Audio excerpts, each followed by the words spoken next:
আসসালামু আলাইকুম।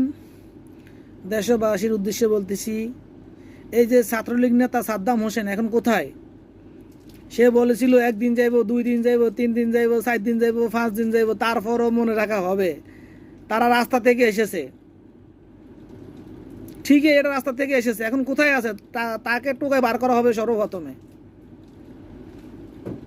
সকল ছাত্রদের মারার উদ্দেশ্য, মূল কাহিনী হচ্ছে সাদ্দামের।